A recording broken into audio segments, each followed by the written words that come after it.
Brand Nerds back at you with another podcast of Brands, Beats, and Bytes.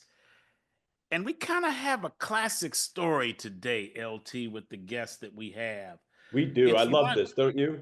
yeah, I do too. So Yeah. it's a story where in our generation, Larry, we've heard these stories before and we understand them. I don't know how much in current day, but Brand Nerds, there used to be this saying in the entertainment and media business that some executive that you meet that's really high up, like C-suite executive, started in the mailroom, Larry. They Right. started in the mailroom, and we all knew what that meant. It's like, ooh, they have earned it. They have taken every step from the mailroom to get up to the C-suite. And usually, LT, these were the best executives because they knew Yeah. all facets of Right. the enterprise, all facets. And there We hasn't been a mailroom in like 20 years now, I think. But there has not been a mailroom. There has not. yeah, So dating ourselves, LT, dating yeah, ourselves. yeah. But the work ethic associated with that, Right, that is timeless. right. Brand nerds. So that's the first thing, brand nerds. Just think about what it takes to rise up from a mailroom or any starting assistant position. That's number one. Number two is brand nerds. Marketers are often accused as being more infatuated with the branding of it all and not the business of it all. This is what some marketers are accused of. It's like they're really good at some of the brand metrics, but someone in sales will say, what have you done to move the business? Right. And today, LT, we have someone who has spent her entire career delivering the numbers. Right. Branders, I don't care what you do. If you deliver the numbers in your career, you almost become impervious to some of these criticisms about just branding. And then thirdly on this one, LT, is that sadly, I've learned that our guest today recently is not a cat person. I've sadly learned this, LT. I've sadly learned this. So, LT, can you tell us who we have in the building today? Yes, that's funny. DC, we have Wendy Martin in the house today. Welcome, Wendy. Why, thank you. That was a wonderful introduction. Well, we're not done yet, Wendy, We right? just- We're not done yet. LT's got the real one. Yeah, we're not done yet. So, okay, brand nerds. In Wendy, we have someone in the building who is a super accomplished marketing leader, and DC was alluding to this, who started on the ground floor and has worked her butt off to achieve great success as a marketer and a business person. So let's walk you through Wendy's path to success. So Wendy grows up in a rural community named Advance, North Carolina. Did I pronounce that right, Wendy? You did. All right. That shows my UNC roots too. And she does not stray too far attending Wake Forest University, where in just 3 years, yes, 3 years, she earns her BA in communications. Wendy's first job, and this is what DC was alluding to, is with a media agency named Western Media, who eventually is Initiative Media. But at Western Media, she starts as an assistant media buyer. So that is the low rung of the totem pole, brand nerds. And dare I say, Wendy, I am betting when you started, you were barely making 5 figures at that time. But we don't need you to confirm that or not. But Wendy gets a big break when the agency wins. Hold on, Larry. I think she just said something. What'd you say, Wendy? I said I can confirm that. Yes. Yes. It was the salary was not enough to live on. Let's put it that way. Yes. Listen, and brand nerds is key. Lots of times, and I mentor a lot of people. I'm doing a quick tangent. People lament when they're just getting out of school. Oh man, I can't afford. You got to start somewhere, and starting somewhere sometimes means that you got to, work another job or whatever to make ends meet. But that's the kind of things that you have to do sometimes. But this is a perfect segue. So listen to this. What happens with Wendy? So she's in that job and doing very well. And this is where the confluence of luck also happens. Western Media they get the Home Depot account. Now, brand nerds, this is when Home Depot was just a burgeoning, retailer. And Wendy gets a big break to work on that account. And she obviously impresses because soon after she is offered a position In the client side, her first position is manager of broadcast at Home Depot. And at Home Depot, she flourishes. She quickly moves up to eventually manage media, creative, and branding. And about every 2 years, she has the opportunity to grow, evolve, and take on new responsibilities. From head of marketing at the subsidiary Expo Design Centers to being Six Sigma Black Belt trained to starting CRM, which is really cool. Wendy's last role in her 12 years at Home Depot is senior advertising manager. And in her tenure, again, this is what DC was alluding to, Brandners, the business grows from $2 billion to $80 billion with more than 2,000 stores. Now, we're not claiming Wendy's the sole reason for that. Obviously, it's a huge company, but she's obviously there at a point in time when they're growing, and she's an important part of that growth. So after this great success at Home Depot, Wendy looks to spread her wings and joins Express, where she becomes the VP of marketing. For those not familiar, Express is a fashion retailer, mostly mall-based, focusing on fast fashion with seasonal floor changes. And when Wendy joins them, they are in turnaround mode. They're consolidating men's and women's business and are very promotion offer driven. As far as retail goes, Express and Home Depot cannot be more different in terms of the target consumer, brand lover, and merchandising experiences. But brand nerds, this is how you really grow. At Express, one of Wendy's first tasks is to create better internal relationships with marketing, creative, merchandising, and design. Through Wendy's leadership, these teams come together and they are able to reestablish the Express brand and product to be in harmony with one another, leading to reconnecting the brand with its core consumer, which ultimately drives a successful IPO. So again, Wendy's kicking it at Express, really seeing the business results, as DC was alluding to. So after this successful IPO, a mentor of Wendy's reaches out about this $250 million-ish 25-store chain that has a great mousetrap, but really needs the underpinning of a scalable and effective brand and marketing program. The name of this retailer is Floor & Decor, and starting in 2011, Wendy becomes their CMO. Under Wendy's marketing leadership, the company has a successful IPO in 2017, and in her 13 plus years, the brand becomes a 250-store chain, so 10x, with sales of more than $4.2 billion, and is now a national trusted brand for high-quality products and inspiration. Lastly, and most importantly, Wendy is the wife of her college sweetheart husband, Rick, and the mom of three. Oldest Olivia is a Georgetown grad. Middle daughter, Reese, is a sophomore at UCLA. And youngest Tucker is graduating high school in May and will be leaving the nest for college this fall. But she still has her 3 dogs now. Yep. Looking forward to this one, brand nerds. Welcome to Brands, Beats, and Bytes, Wendy Martin. Now I'm blushing, Larry. But yes, that's my career. When you play it back to me, it kind of makes me smile. It's been a fun ride for sure. It should make you smile. Yeah, it's lovely, Wendy, to watch the faces of our guest on Brands, Beats, and Bytes when Larry goes over their careers. What I liken it to, I'm not wanting to be morbid here, but I will be for a moment, is typically things like this happen when we're having an obit. Like someone, they start to talk about all these wonderful things that the person has done. Some of them, in some cases, Wendy fabricated for the moment. But but in this case, you get your flowers while you are here and vibrant.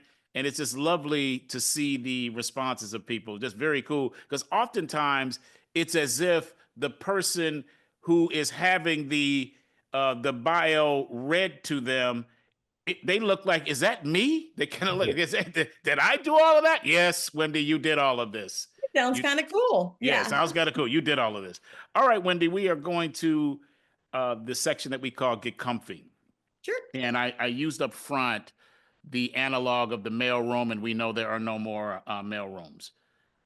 That said, there are lots of brand nerds listening, Wendy, who are early in their careers. Dare I say, as early as maybe their first role out of school. And I can imagine if I take myself back to that time, Wendy, we can all do this.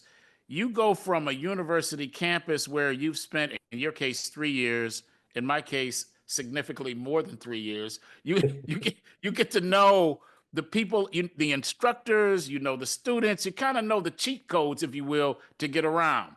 Then when you go into the business world, it's like a whole new deal.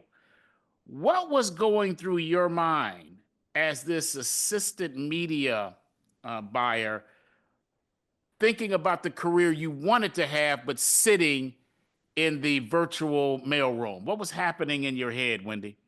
Sure, good question. So DC, it's interesting when I think back to those times, and it's been a minute ago, but I think there was a bit of wonder, and Mm, less fear and more what can it be, Mm. what can next be. I wasn't on a pre-med path to go down a specific direction. It was a bit ziggity zaggity, right? And there wasn't a clear path there, but I definitely always saw every opportunity to learn. So I'll say this to the folks listening out there.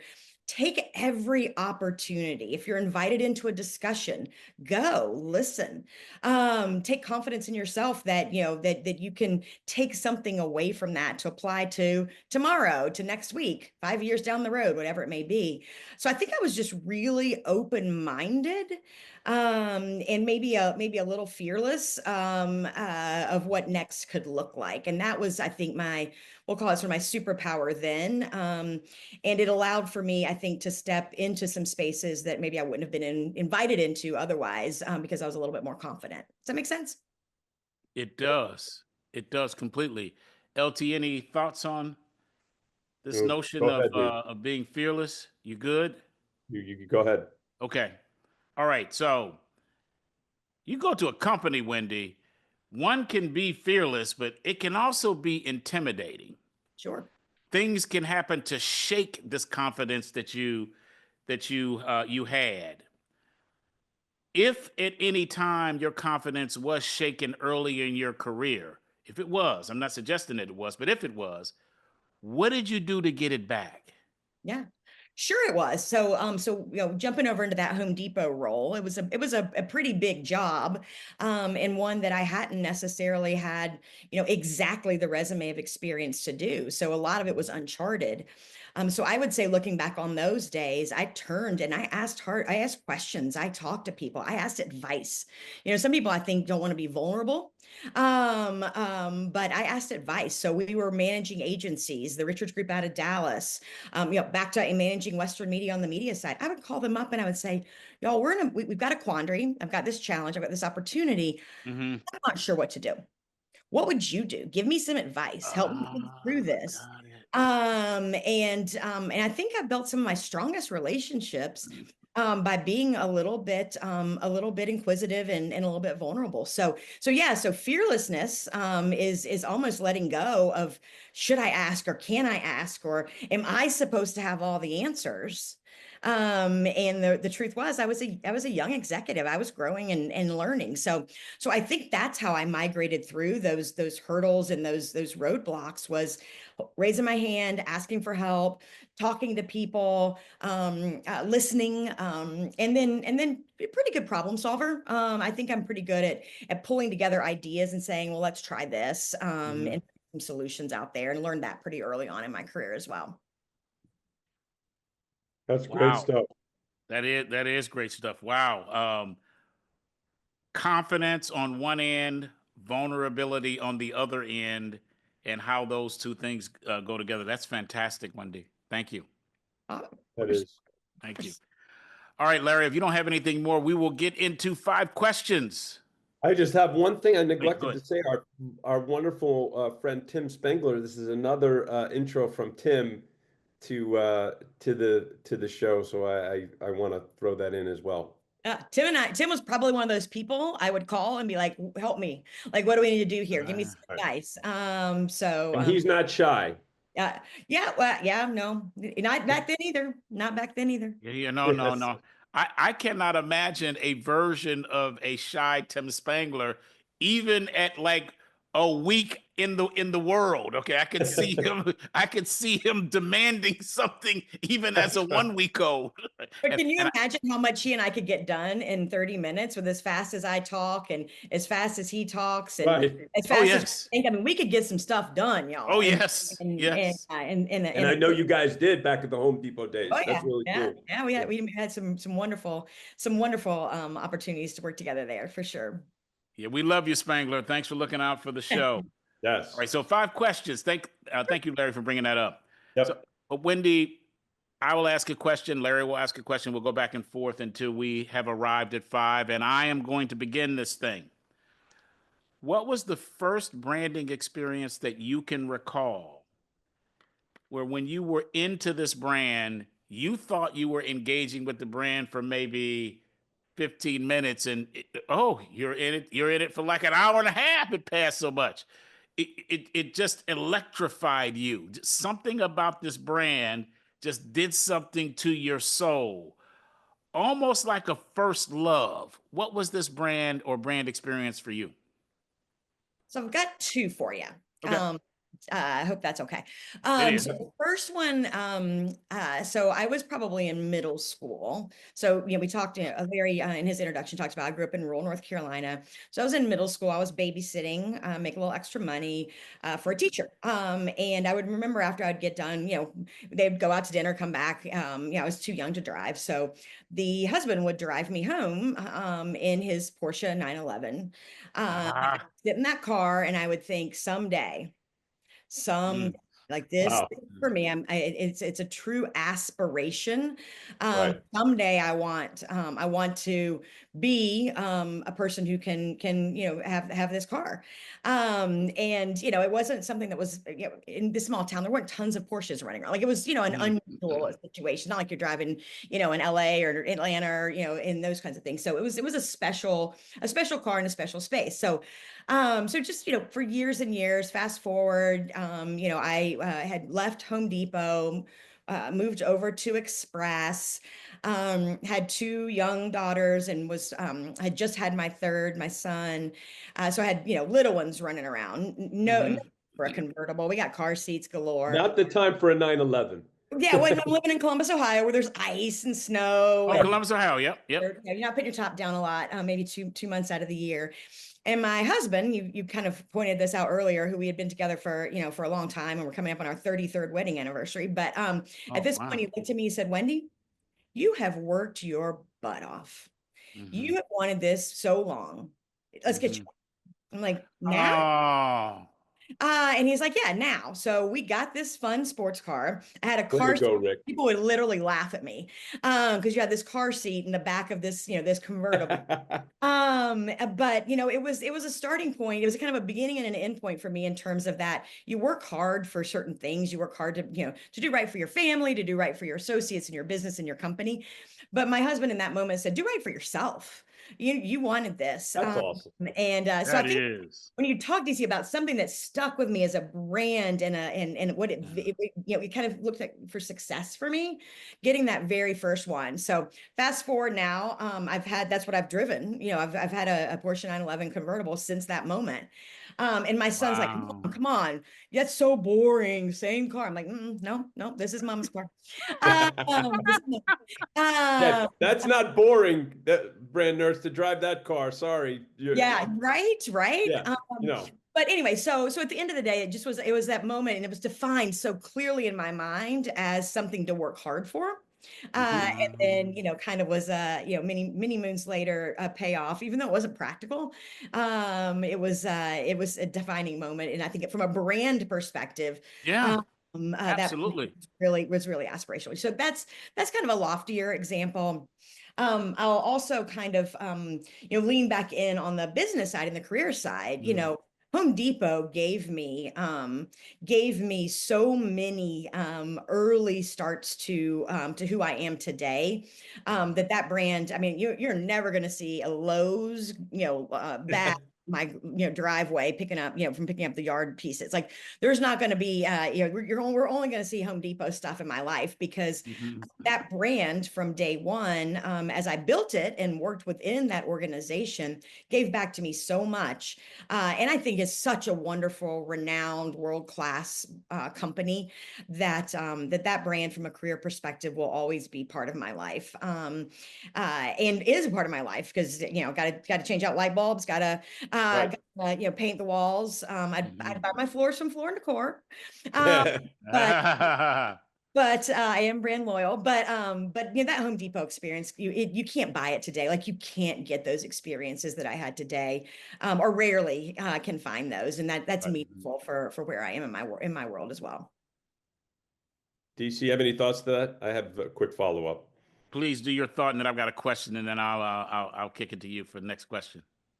So yes, so brand nerds, what's cool about everything that Wendy said, the Porsche thing is that's awesome, and that's something that when you think about a brand that Porsche isn't going after middle school kids, right? But there's something about that, and by the way, Wendy, we've had a couple other people mention Porsche as well, which is really cool. But it just shows, as a brand custodian, you're always making an impression on people, and while they might not you may not feel like they're in your target audience today, they may soon be. So that's just one quick point. The other one, brand nerds, is that DC and I talk about this a lot. Every brand you ever work on as a marketing person is always your brand. You always think of it that way. And so when I go to the grocery store, I always check on my brands. I have a number of brands and so I love where Wendy is going, and so many people on the show have talked about that. To be successful as a marketer, you've got to think that way. So I just wanted to point that out, and clearly Wendy does. D, your question. Two great things to point out. So brand nerds, before I go over to Larry, the Porsche that Wendy was riding in as she was babysitting, that car, depending on the condition that it's in, might be worth more. Yes. Yeah. 100% sure that is absolutely a true statement, DC. Yes, it is. All right, Larry, next question. Yes. So Wendy, who has had or is having the most influence on your career? Wow. Each of my career moves, Larry, I think there's been a person who put their arm around me, not literally, figuratively, but put their arm around me in a moment. And those moments are clearly crystallized in my brain. So it's less a person, and I think it's the person at the time in that moment that means a lot. So the leader who said, back to where I started in the mailroom, Home Depot's hiring. I think you could do this. You should interview.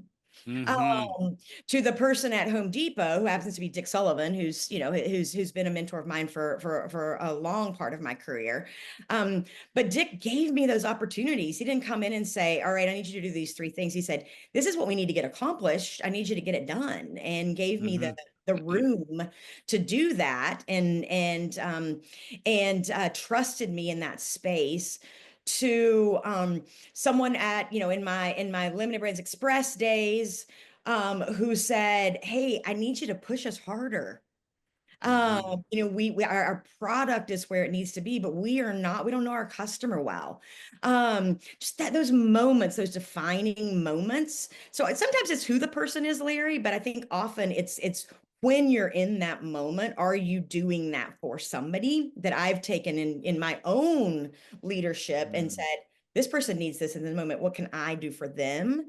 And then certainly, at Floor and Decor, Lisa Lobby, who I was the chief merchant and president of Floor and Decor for a long period of time, my leader for over 10 years. Just the opportunity there, and what she and I built together, it kind of goes unprecedented to be able to do that and have that kind of growth in a business. So, but yeah, it's the people, Larry, but I think it's also those moments, when in those traction moments, I think they are the most crystallized in my mind in terms of who made the biggest difference for me. Did you know it in those moments? In those key moments that you just talked about? I think as I matured in my career, I would say absolutely. I recognize that. I would say probably as a younger person, not as much, right? So Yep. I probably was more relieved or tapping back into that confidence or Mhm. even on the go more. I mean, I'm kind of, you can talk fast, I move fast. I probably was like, awesome, thanks, let's go. Right. Mhm. But I definitely in retrospect, you know, they're pretty crystallized in retrospect. But I think as I matured in my career, certainly recognize this is a moment we need to relish in. This is a moment that Right. we're making a difference, or my career has grown in, or you know, someone has done something for me that I know will make a difference 5, 10, you know, 15 years down the road. Mhm. DC, you have thoughts and I before you do. go to question 3? I do. Thank you, Larry. On the first question about the branding experience, you mentioned the 9/11 as one of them, and then you shared the story about how your husband said, "Hey, you've worked hard, wifey. Now's the time." And you're like, "Now?" He's like, "Yeah, now." What's your husband's name? My husband's name is Rick.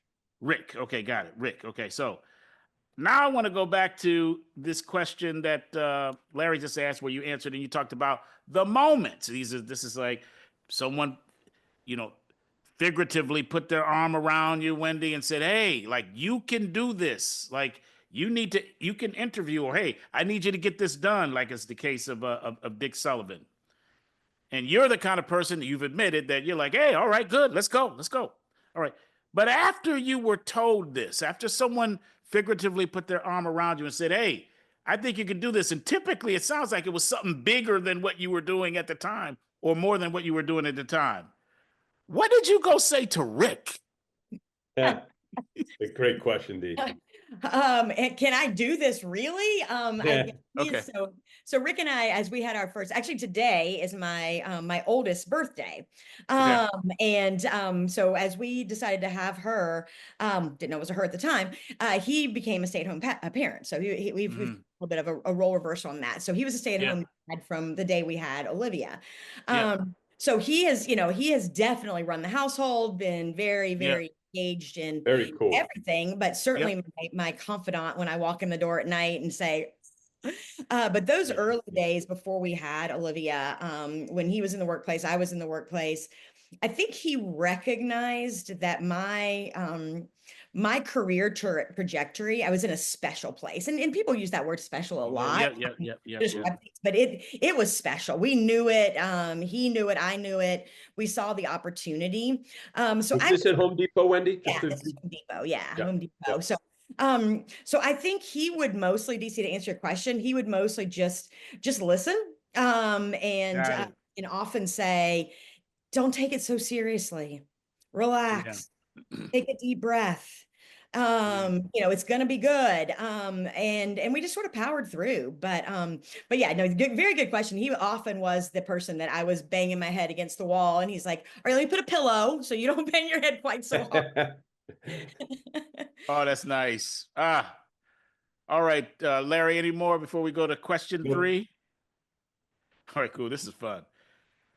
Wendy, when Larry went over your background and I did a little bit of a I would call it a mini soliloquy up top. Results were a part of the theme of my setup, as well as Larry going through your background. My sister, you deliver results consistently.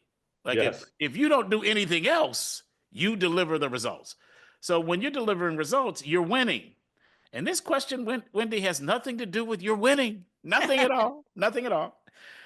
We want you to talk with the brand nerds about your biggest F up. And I am saying F up. I'm going to digress for a moment. This Friday, I'm going to be keynoting a business school conference at Georgia Tech here in Atlanta. Larry's coming to town. He's going to sit on a panel also at the same business conference. And the person who invited us, his name is Tim Haller, and he worked at Coca-Cola with us, said to Larry, "You got to make DC promise he doesn't say the F word." So I'm just saying F up here. We need to know your biggest F up, and most importantly, what you learned from it. Okay. The one I mean, we all make mistakes and modify and learn and grow. But the one thing that sticks out in my mind in that moment where the F up was truly like probably the word that was definitely the word that was used. Mhm. So back in those depot days, again, high growth. We were evolving, growing into Chicago and Seattle and Canada, and high growth, high growth. Open a store every I don't know, couple of days. And I had, taken responsibility to convince the business it was time to go from local media buying to national media buying. And if you guys Mhm. have been a part of organizations, that Oh shift, yeah. for some reason, companies really struggle with that because it seems like Yeah. when you use There's a that, cliff though, Wendy, right? There's a cliff that you hit that it just like is really inefficient if you don't do that. you just add all the market's costs together, and if it's more Yeah, than national, then it's kind of gravy for if you're not in West Virginia yet or what have you. But right. This is such um, a great area. This is It yeah, such a is. great area. Yeah. yeah, yeah. But so I'd personally taken on the responsibility to say it's time for us to make this shift.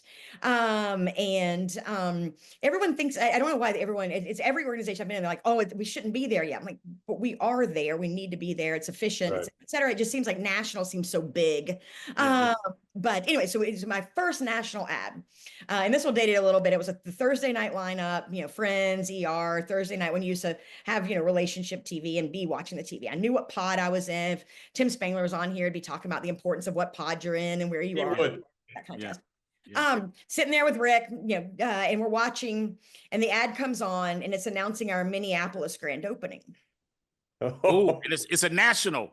it's a national Oh, spot. oh my. Yeah. Ooh. So it's a Ooh. national ad that I've now told all these executives, and we mistrafficked a Minneapolis grand opening ad that ran Oh, because I was sitting in Georgia, in Atlanta. Ooh. So in that moment, I know I went white as a sheet. oh, And I'm like, and Rick goes, he didn't know the difference, whatever. He's like, Wendy, right. who's really gonna know the difference? I'm like, I know the difference. Yeah. All Yeah. right. um, it's a mistake. And trust me, other people will too. Oh yes. Oh yeah, well, the business certainly did. Correct. But the average Joe probably didn't. Yeah, they weren't Yeah. thinking. Yeah. And No, they a little didn't bit know. Right. weird. Yeah. It'd be a little bit weird, but no one's going, Right. oh, somebody really messed that up. So did I traffic it wrong? Me personally, no. But I think the thing to kind of come across here is how was I accountable for that after it occurred, right? So Mhm. I made the decisions. I was in the role. I had the responsibility. Um, I wasn't the person sitting in the media agency who trafficked the wrong creative. I No. wasn't. No. But the important part, I think, for the listeners to think about is none of us does any of this by ourselves in marketing, really. Yep. There's always somebody connected to you, and somebody you're reliant on or interrelated with, whether it's somebody on your team, an agency, media outlet, a store execution, whatever it is. And the important part of this was I took responsibility for it. The next day we were on calls, and yes, I was upset, but the real thing was, how do we keep it from happening again? Right. How do we keep it from happening again? Because it's not acceptable to begin with, but certainly we can't make the mistake ever again. And not as in a high profile space, it had to be the first one, all that jazz. Yeah. So Yeah. Yeah. Yeah. so that really was a pivotal moment to try to figure out how do you shore up, weaknesses and opportunities for error, especially when you're dealing with a small team internally and an agency partner externally. But yeah, that one, man, that sticks in my brain as one of those really big F up moments. Oh, this is a good one, D. Go ahead, Larry. This is a really good one. This is a really good one. So the key here, like Wendy already said, and I just want to reiterate, is that we all fuck up, brand nerds. We all do. We've all the time. And it's to say the my bad, but not just say my bad and just say my bad. It's to say my bad. And now, what are we going to do to make sure this never happens again? What processes do we have in place? What's going to happen to ensure that this doesn't happen again? I have a quick anecdote. The second year on Powerade, we had our ads were they were very different. They used a black screen, and we used the creative was very much audio centric, even though it was visual.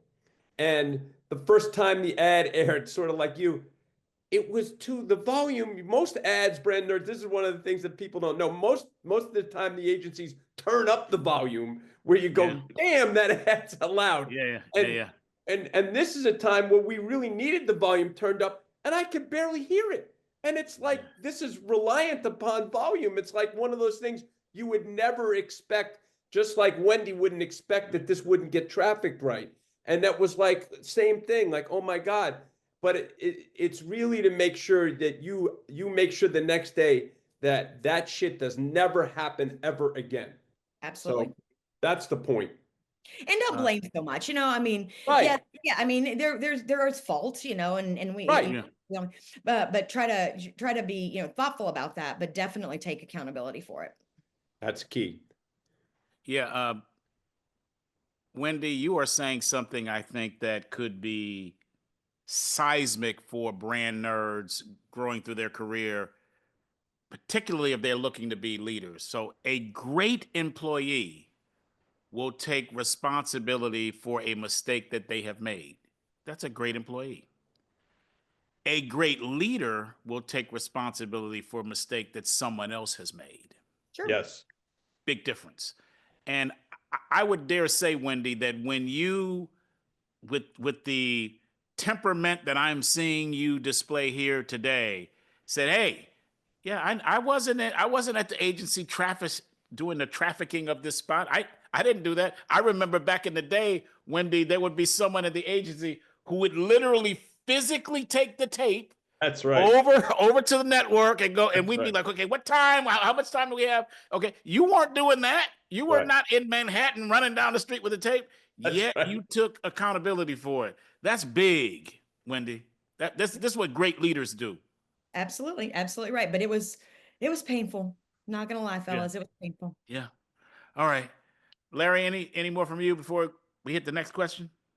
Now, I just want just a very quick anecdote to use the sports corollary.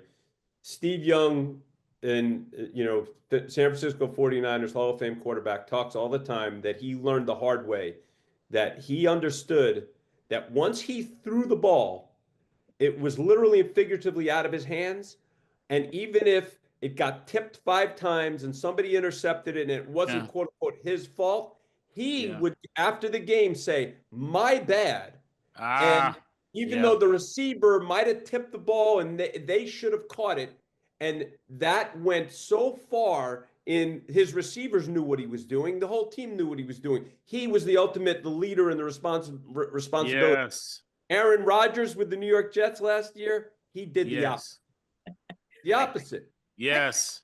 Yep. Credibility. Yes. Credibility comes with that accountability, I think, for sure. Right. Yes. Great point. All right, D, All we right. ready for the next Yep. question? Do it, brother. All right. So, Wendy, regarding technology and marketing, can you tell us where you think marketers should lean in or best leverage tech? Or you could go to areas that they should be leery or simply avoid. Yeah. So, we could go down the AI discussion. That's obviously a hot topic right now. But I think for me, what I think when I think of technology, and the way I've best engaged within the organizations I've been in and used technology is to try to make sure we're solving a problem. Right. Mm. Having technology that really, and this is a little abnormal for some, like think about the customer. What am I delivering to the customer with this technology? I think a lot of people think about, is it enabling me to, to be more efficient on the back end, blah, blah, blah, blah, blah, which is great. Don't get me wrong. Business efficiency is super important, but how am I helping the customer? So, I think at the end of the day, whether it's technology and product development, technology and services, MarTech, tech stacks, how I'm delivering communications to you. It is a customer service, a customer benefit for me as a marketer to know as much as I can to deliver a customer the best information I can to help them in their buying decision, right? Like at the end of the day. You can have algorithms behind that. You can have Telium behind that. You can have, tagging behind that. You can have all sorts of technology pieces behind that. But that's the ultimate goal. And I think when we, Floor & Decor wasn't overly technology savvy, but definitely wants technology to enable. When we can break down and think through how is this helping the customer, and what value are we bringing through this, then it makes it more palatable to go through, whether it be the expense of it, the time of it, the waiting for it, the engagement of it, the learning that maybe a machine has to do to be smarter with algorithms down the road. So to me, that's the key for technology, Larry, is how's it helping my customer, or my store, my associate, but ultimately that's still helping the customer. Does that make sense? Makes total sense. And what I love about that, Wendy, is that so often many marketers are just taken by, again, AI for AI. So we're big fans of AI, by the way. We think you should lean in, but there's many folks who just want to take the greatest new tech and take it in without having the consumer in mind, because ultimately that's our job. Jeff Cottrell came on this show, who at one point ran marketing in North America for Coca-Cola, and we've used this a lot. Jeff would have a chair for the consumer an empty chair for the consumer in most every meeting, and that represents that we've always got to be thinking of the consumer. Your answer is exactly is exactly that, because we're not just going to do technology for technology's sake. We're going to do it to ultimately help who our consumer is. So I love that. Dee, For sure. your thoughts? And I think the flip side of that is, if you have to make those hard technology choices, the consumer helps guide you to, yes, you do need to invest in this. Yes, we are behind. We need to catch up. Exactly. And if you're not if you're not ahead of the parade and you're in the parade, and being smart that way too. So, that's kind of a simplistic way, I think, to look at how technology can enable, a marketing organization, an organization, period. But Yep. but for sure, I think it has to have a customer benefit. Love it. Dee, what say you? I agree with you all fully. And what I would say to the brand nerds is, in any decision that has to do with your business, if it starts with the technology instead of the customer, you've started in the wrong place. Right. That's a great way to think about it. Yeah. Here, I've got this technology, figure out how to Yes. apply, versus Yes. have a Yes. problem. How can Yes. technology help me fix it? Agreed. Yep. There you go, Wendy. Agreed. There you go. All right. Last question of the 5. Wendy, what are you most proud of?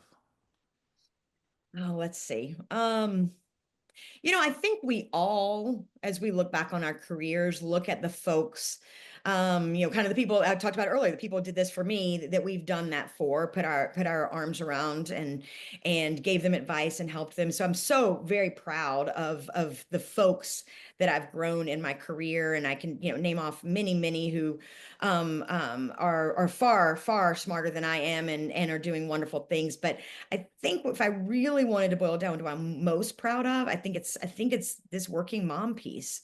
I've got 3 kids. We've talked about them a little bit through this conversation. All 3 are very different. All 3 are at the first phases of becoming, the next phase of of who they are as humans.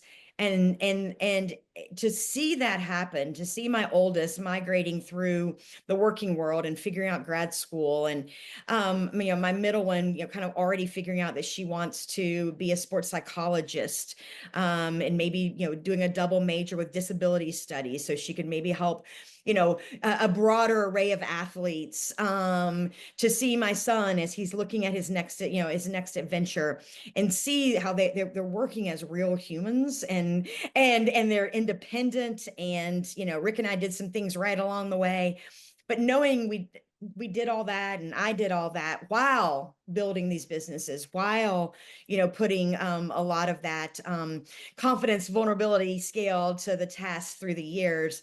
I think I'm most proud of that. It's hard. It's hard.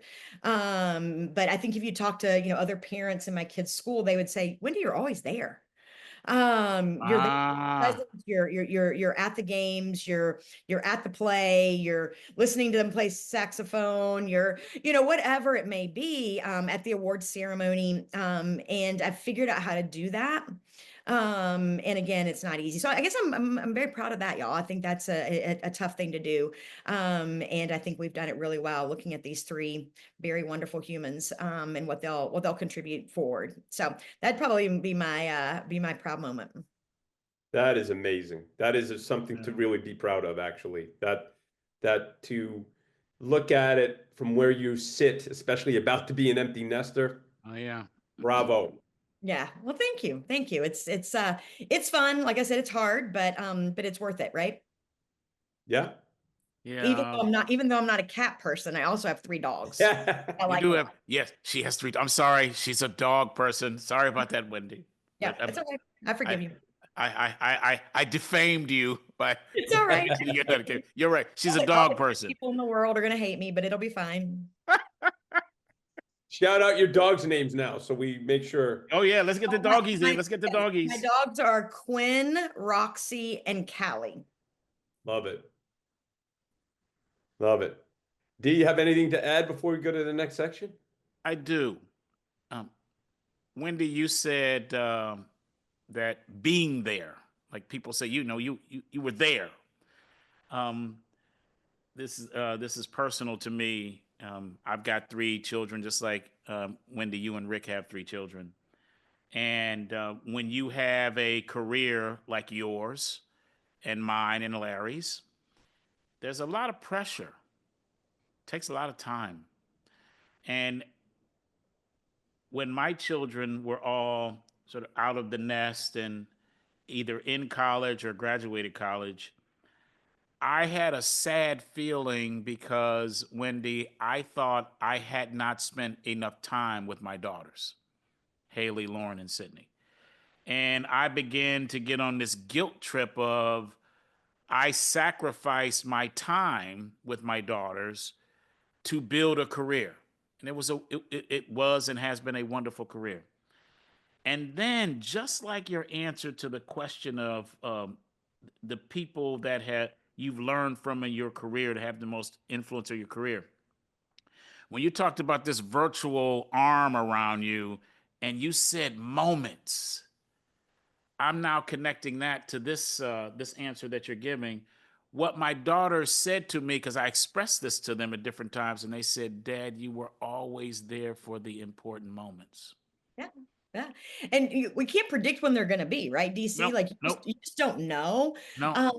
But yeah, I mean, I think that's the hard part, is figuring out, how do you make it? It's a, it's a quilt, it's a fabric that we Yeah, have to weave a little bit. But yeah, I mean, of course there, times and places, and yep, you wish you yep, could do more. I wish I could do more work. I wish I could do more for myself. I wish I could yep, exercise. yep, yep, I wish I yep. could.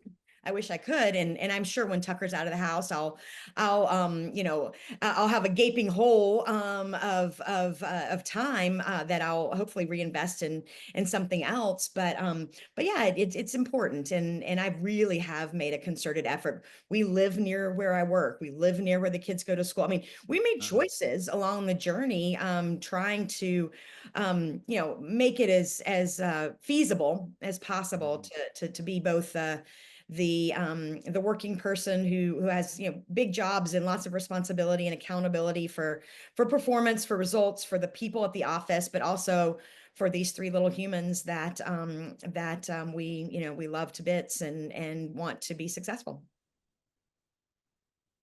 Love this. Wonderful, wonderful. That's a mic drop, Larry.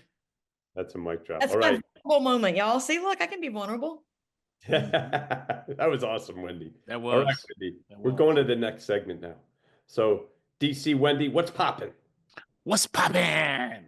So, Wendy, this is our chance to shout out, shout down, or simply air something happening in and around marketing today that we think is good fodder for discussion. And I think, Wendy, you've got a really good one. So, hit us with it, please. So I read something the other day that said, the old school mentality of the marketing funnel is dead. There's no such thing as the funnel, and Mm. I disagree with that, Larry. I still believe in the basic core of how people make decisions, Mhm. that there is a process to that. It may be ziggity zaggity, like we talked about earlier. It may not be the same for me as it is for you, as it is for DC. But there's still a process you go through. And if you're not aware of a company, you can't buy from them. Maybe in a big marketplace like Amazon, you don't really know who you're buying from, but any place else you can think of, you got to know who they are in order to be able to literally purchase from them. So I think that, a lot of companies have gone so far, what we'll call down funnel, so Mhm. performance oriented. And we talked earlier, like I am a marketer who believes in giving return. I want Mm. to leverage every year. I want to make the dollars go further. I want to have strong KPIs. But if you just live your life at the bottom of that funnel, as a great leader at Floor and Decor used to say, we now got a cylinder, y'all. We don't have Yeah. we don't have a funnel anymore. We got a cylinder, and you're just going to work a less people through that pipeline. So, Larry, I love your thoughts and DC's thoughts on that whole idea of full funnel and making sure you're taking a customer from I'm aware of this business, I'm familiar with what they bring to the Mhm. table, to I've engaged or shopped with them, to now I've purchased, and now I want to be, back in the top of that, repeat business wise from a loyalty perspective. What are your thoughts? This is a juicy one. D, you mind if I hop in first? Hop in, brother. Hop in. So I completely agree with what you're saying. I think to quote, and we do this on our show quite a bit, the great Sergio Zeman, who was the CMO at Coca-Cola back in our day, he used to call a lot of what was done lazy marketing. And I Yes. believe that it's lazy marketing to just be at the bottom of the funnel, Yeah. right?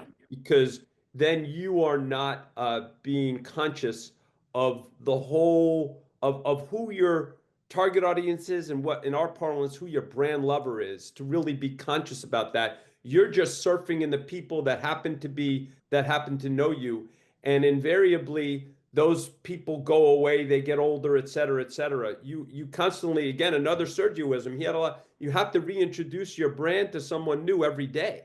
Yeah. And so if you live at the bottom of that funnel, you're eventually that those people are going to go away, and dare I say you're effed, right? So you have to be conscious of the full funnel, and it doesn't mean that you can't do it in a way that's synergistic. You got to do it in a way that's synergistic with the whole thing, to be conscious about it all and how much maybe in some years you have to spend more resources on the top end of the funnel versus the bottom end, and vice versa. Those are the kind of conscious decisions, I think, with the information hopefully that you have, that you can render in a way that's ultimately going to be successful. What's best for the business, we say this a lot, Wendy, what's best for the business not only today but tomorrow too. So those are my Absolutely. thoughts. Short term versus long term, I think, is also a part of that conversation. Short Yes, term game, I've got to drive sales today, but I also got to drive sales next week and the week after that. that's And next right. year. Yeah. And the other key, I think, and I'd love your thoughts, DC, but the other key, Mhm. I think, to this is the word relevant in front of all of that. Relevant awareness. Right. Because Yes. in certain businesses, certain customers are not, you said it earlier, a middle schooler isn't necessarily the customer for Porsche. That's a great word of mouth, high influence brand. But there Yes. are certain businesses, Floor and Decor as an example, that, someone who lives in an apartment probably is not doing that. Probably not. Yeah. Business Safe Express. assumption. Yeah, Express probably wasn't as relevant for someone, who's my age. Like, so, Mhm. understanding who your customer is vital, because that awareness play, you want to be relevant.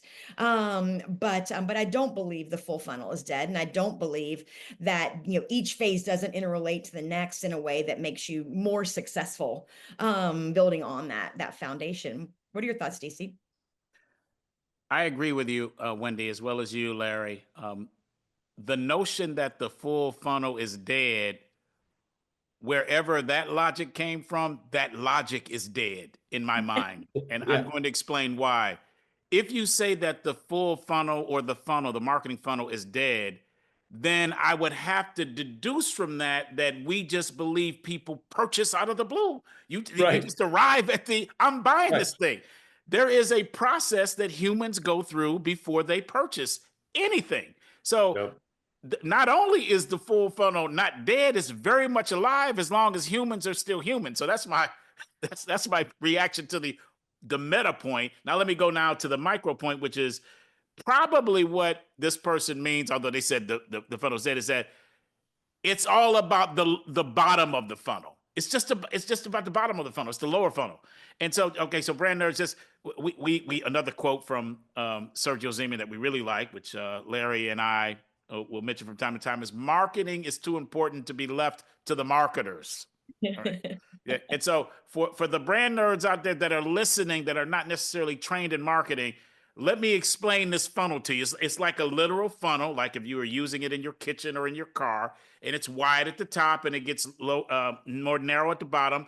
It starts with awareness, then interest, then consideration, then intent, then evaluation, then purchase, and then loyalty, and then you repeat. So this is how it goes down, guys. All right, so now here is my issue with this notion of the funnel is dead. And also, Wendy and LT, my issue with this maniacal focus on the bottom of the funnel. That has to do with, if I use performance marketing, let's use performance in another category. Let's use performance in music. If we were using concerts as an analog to marketing, the lower funnel would do everything possible to say, you need to purchase this concert ticket, right? You're going to do this ticket. And let's say you hit them, you've already figured out if we do them 30 times in these locations and we chase them around their phones, we're going to hit them a number of times and make them purchase. Now say I've made the purchase of this concert ticket. Now I go to the concert, all right? I go to the concert. We're trying to get a loyalty thing there. If the artist bombs, you're not coming back to that concert ever again. You're never going to see that artist. So the top of the funnel is about making certain that the artist is well defined and understood to the customer, that the artist's stories and songs are interesting to the customer, that the customer will go, I'm aware of you, I'm interested in you, I'm going to now consider you. Then I might intend to come to the concert. You got to have all of those. Otherwise, you get a purchase that is not repeatable, and therefore your renting share not earning it. So that's my takeaway.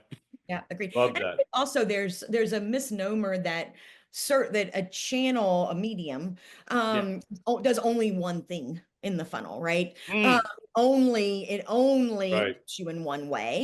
Yeah, that's right. And I think that complexity actually is very challenging for integrated media planning today. Is Yes, agreed.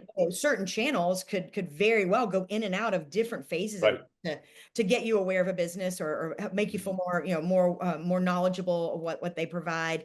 And certainly, that direct connection to do something, take action now. So that also adds some complexity to a lot of complexity for us as marketers. But I definitely think that the philosophy, as you sit down and think about your strategies, needs to be like, who's my customer? What's relevant to them? How do I make myself more relevant in that space? Make them more aware of me, make them more sticky to me. Yes. And have them enjoy what I offer, whether it's an experience, a product, a service, so that they'll either give us word of mouth, which is always helpful, right? Big the business, or shop us again. So anyway, I think it's a tough one. It used to be fairly simple. TV was high level, and you move through down to maybe search at the lower, or email lower at the lower end of that funnel. But it's a lot more complex today. But I don't think by any stretch it's because it's more complex.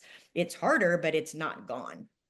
It's not completely agree. Go ahead, Larry. I'll say one more thing, but go ahead, brother. No, you go first. All right. What you're describing, Wendy, this is what's happened over time. Before, the funnel used to literally be just a vertical exercise.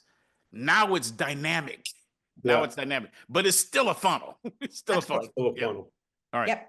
And dare I say too, Wendy, we talk about this a lot on the show, that brands are about emotional connections. That's what we as marketers strive towards. Yeah. And if you're just playing at the bottom of the funnel, invariably, like DC alluded to, that's performance marketing. And what is that synonymous with? Promotions and deals. Like, that's bribing. And so you're not able to tell the full story. DC alluded to the artist, which is a great one.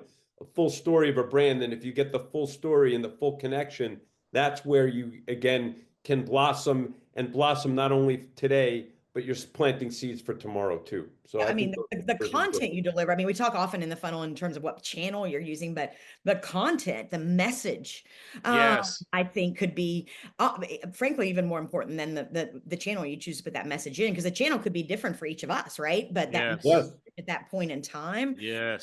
what is the pivotal piece of information that helps you move through to the next phase? I think is vital, and someplace that I love to play. And that's one of my favorite spaces is, how do we tell this story through the lens of a couple of different channels at each phase, in a really effective way. Love this. Oh, what a great conversation. That's a great what's popping, Wendy. That was, Wendy. Great Thank what's you. popping. Thank you. All right, Wendy, we're at the show close. This has been so much fun. In the show close, I'm going to posit some learnings and then hand it up to DC. And then before we get out of here, we'd love to hear if you learned anything from this wonderful conversation that we've had. So, Wendy, there's a ton, but I'm going to cull it down to 5.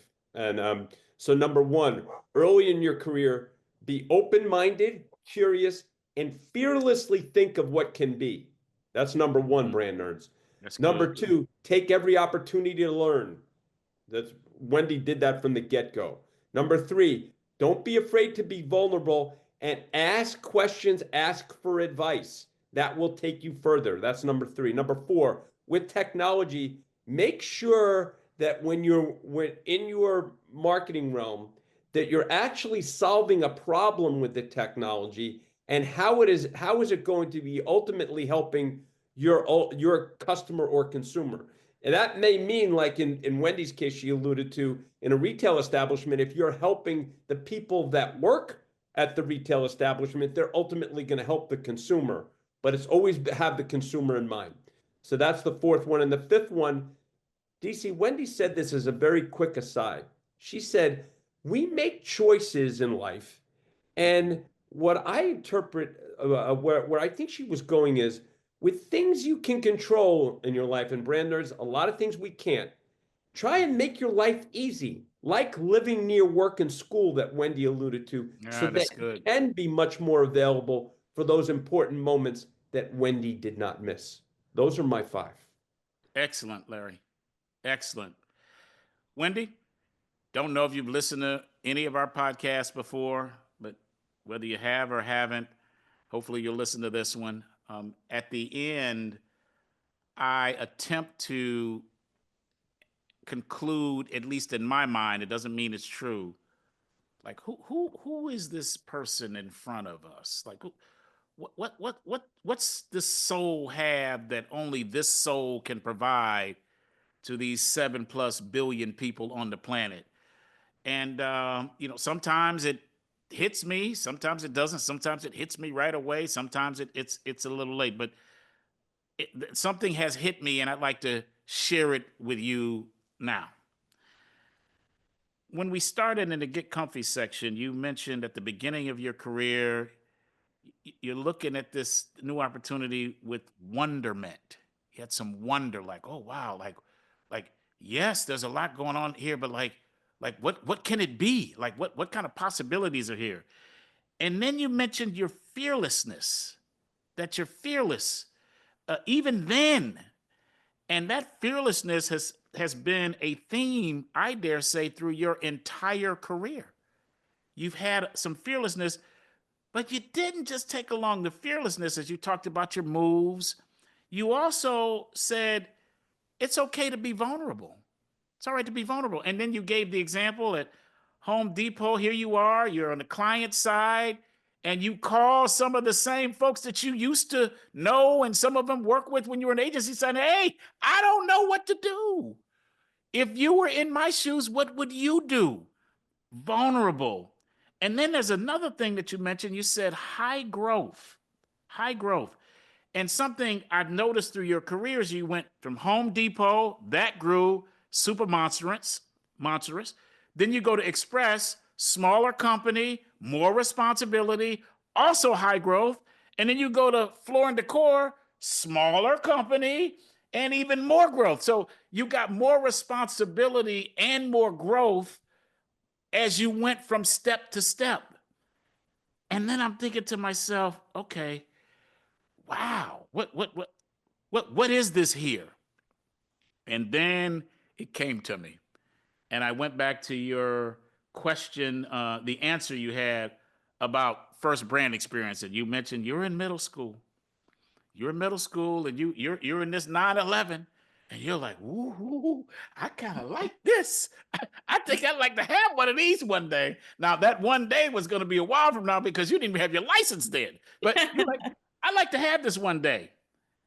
And then your husband Rick, that one day comes, and your husband Rick says to you, hey, baby, you've worked hard. Yeah, we got child seats and the like and all of that, but now is the time where you're going to get this 911. And did you say it was a convertible? Did you say that? Yeah, It was a 911 convertible. Okay. And when was it a good time? I love that about Rick. It was never going to be a good time. Never going to be a good time. All right. And then I thought, interesting. So brand nerds, let me give you just a small history lesson on 911s. 911s have variants. And one of the variants is a 993. So there's 9911s, and then they have like 992.1 and 991.2. So one of the variants is 993. These variants have to do with the years that these Porsches were manufactured. The 993 was manufactured between 1995 and 1998.